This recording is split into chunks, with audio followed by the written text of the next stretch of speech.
কোরবানির পশুর হাটকে ঘিরে ৩ স্তরে নিরাপত্তা নিশ্চিত করা হয়েছে বলে জানিয়েছেন র‍্যাব ৪-এর অধিনায়ক লেফটেন্যান্ট কর্নেল মাহবুব আলম। মঙ্গলবার সকালে রাজধানীর গাবতলী পশুর হাট পরিদর্শন শেষে এসব কথা বলেন তিনি। এদিকে ক্রেতাদের অভিযোগ, এবার গরুর দাম বেশি, আর বিক্রেতারা বলছেন ক্রেতা কম থাকায় বিক্রি হচ্ছে কম। গাবতলী পশুর হাট ঘুরে এসে বিস্তারিত জানাচ্ছেন সহকর্মী জুয়েল হোসেন। ঈদকে কেন্দ্র করে জমে উঠেছে রাজধানীর গাবতলীতে অবস্থিত সবচেয়ে বড় পশুর হাট।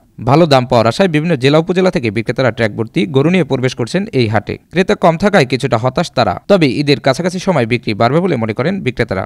ক্রেতা নাই বাজারে, তো 800 টাকা হিসাব করলে তো গরুর দাম বেশি হয়ে যায়। আশা আছে যে এবার একটু বেশি হবে।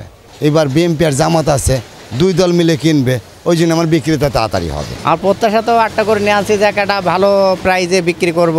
প্রত্যাশা থেকে আল্লাহ কাছে করছি যে আল্লাহ বেচা কিনা ভালো দিয়ে সবাই যাতে কুরবানি দিতে পারে, আমরাও বেচা কিনা করতে পারি, মাকসালবানের করে ডাল ভাত খাওয়া যাতে বেঁচে থাকতে পারি। এদিকে ক্রেতাদের অভিযোগ, গত বছরের তুলনায় এবারে পশুর দামটা একটু বেশি, যার ফলে অনেকে নিজের পছন্দের পশুটি কিনতে দামদার করছেন বিক্রেতাদের সাথে। গরু কিনতে এসেছি, মনে করলাম যে যদি এই অল্পর ভিতর দিয়ে হয়ে যায় তাহলে নিয়ে যাব, কিন্তু এসে দেখি এখন দাম ডাবল দাম চেয়ে বসে থাকে। দাম মোটামুটি ভালোই, মানে বেশি না। আমার মনে হয় যে এই বৈরী আবহাওয়ার কারণে হয়তো দামটার উপর সরাসরিভাবে প্রভাব রাখছে। ভাইয়া দাম তো আপাতত অ্যাভারেজ মনে হচ্ছে, বাট মনে হচ্ছে আরটু যদি কম হইতো তাহলে কাস্টমারের ভিড় আর একটু বাড়তো আর কি। অপরদিকে গাবতলী পশুহাটকে কেন্দ্র করে 3 স্তরের নিরাপত্তা নিশ্চিত করেছে র‍্যাব 4। মঙ্গলবার সকালে গাবতলী পশুহাট পরিদর্শন শেষে এসব কথা বলেন র‍্যাব 4-এর অধিনায়ক লেফটেন্যান্ট কর্নেল মাহবুব আলম। আমরা র‍্যাব সদর দপ্তরের নির্দেশনা মোতাবেক আমাদের এই ঈদুল আজহাকে কেন্দ্র করে 3টি স্তরের নিরাপত্তা বিধান করার জন্য পরিকল্পনা গ্রহণ করেছি।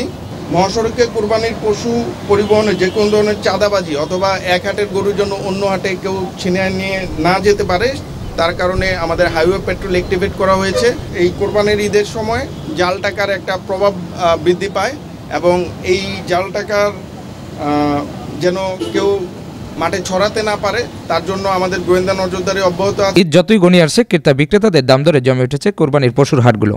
তবে ভারতীয় গরু আমদানি বন্ধ থাকলে বিক্রেতারা লাভের মুখ দেখবে বলে আশাবাদী তারা। জুয়েল হোসেন, আনন্দ টিভি, ঢাকা।